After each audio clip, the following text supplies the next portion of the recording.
Okay, mga kasibanwa, mayad nga adlaw iya kita makaroon sa opisina it aton nga acting chief of police it Altabas Municipal Police Station, no, si Police Captain Jobert Ponghon. Sir, mayad nga gahon, congratulations by the way sa successful implementation at search warrant kay ina sa Sitio Sapa, Kabangila, Altabas. Mangayo lang kami sir sa kurot nga background ananong nagtuod, no, para sa Altabas MPS para nga applyan it search warrant trong sa kapanimagay ito kay ni Arias Jan Gara. Sige sir.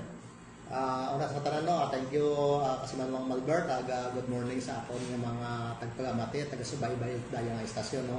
So matandaan ako no, way back sa March yata yun, March 14 kung di ako magsaga. Dayang Dayang lagon. Okay. Oo. So raya abi nga ran si atong subject kara.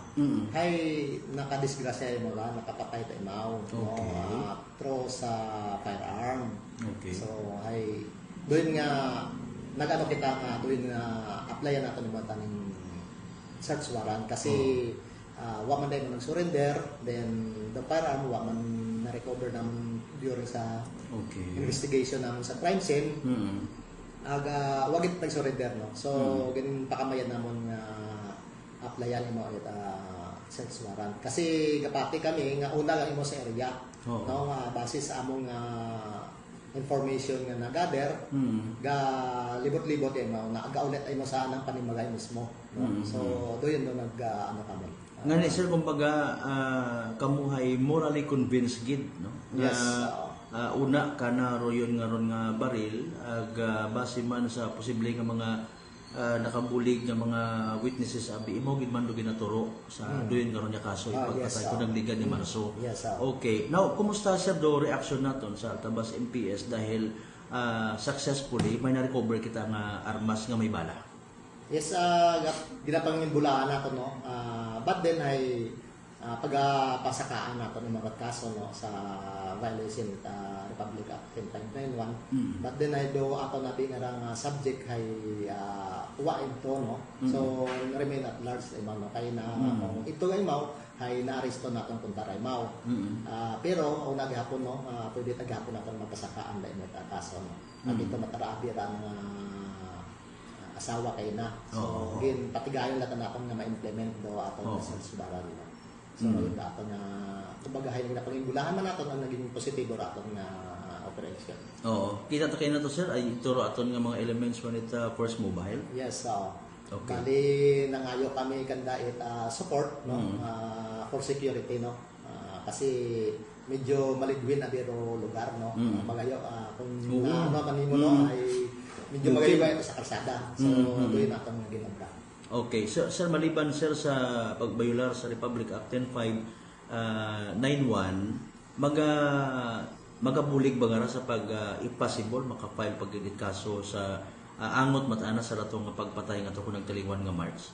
So siguro ay dayat dato nga kaso tayo ito sa atong nga piskalya no. Okay. Nagapati man kita nga matibay man atong katong mga ebidensya no, atong mga witnesses no. Ay doon na maging ano siyang siguro magpapaskog siguro kaya raya nga atong maging serbikan nga search warrant. Oo, maliban sa doyon nga ron sir paghupot it baril no sa base man sa monitoring ta ano ra drug personality or non-drug personality mataon na. Base sa amon nga ano wa matarat record nga drug personality ra imam. Okay. Maliban sir, if ever sa barangay kung may info kita na ano ang dugang karang nga background man, maisogran ano. So, ro background abi kara kita ay dayang-dayong ka persona nga ra naging nadisgrasya na pagdin sa atong investigation ay may alitan sa nang daywara ko last year pa ta.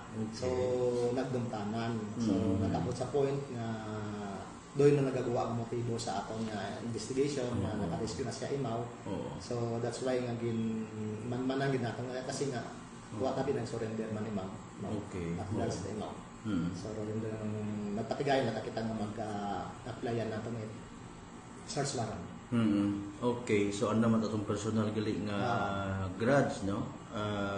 Nagkwanta na nag-abot sa punto nga aron kita ngani na disgrasya inday karang suspect rong biktima. So ito sa korte naman separate ro itong kaso Sa piskalya ka lang. sa piskalya. Okay. Ag dahit anang ani again separate mat aray nga kaso pagbayular na sa Republic Act 10591. Basi may gusto kitang i-reiterate sir nga reminder so when it comes sa day karang makabig ba naton mga loose firearms nga sa aton mga taga-altabas nga nagapamantaw makaron. Go ahead sir. Yes, kasimanwang Malberno sa atong mga kasimanwa is Altabas no nga doon nga ni no ro paghupot it bukon et lisensyado nga armas ay ginadumilian kita no aga bisan ka pa nga ning lisensyado sa makarang nga tiyempo nga election period ay bawal kita ro no nga magdaga-daga ka no ginabawalan kita naton doon aga doon kita atong kampanya man yan no kasi kung maano mo ay ro mga krimen na makarahay use it firearm mo no kung maano natin sa ibang lugar man so yes aton sa Altabas doon nga ginapaigting naton ba atong kampanya sa doon nga ron actually ay may mga iyaman nga nag-surrender man ita mga last firearm no baagi man sa aton nga pag kumbinsi ka nga kung may mga inyo ina ay much better nga i-surrender nyo. Sige sir, salamat nga abuag. Again, congratulations ay sa inyong nga effort. Magadugang rong pagpalangga, pagpati, mga pumuyo nga kamugid naga hugag ag nagabantay sa peace and order naton paagi sa sipot hanggat maaari no sa dahil karang mga loose firearms nga sadly nagagamit at iba naton ng mga igmanghod sa paghimo at krimen. Thank you so much sir. God bless Altabas Pedro. Yes, thank you man kasi manong Malberta and God bless ka to.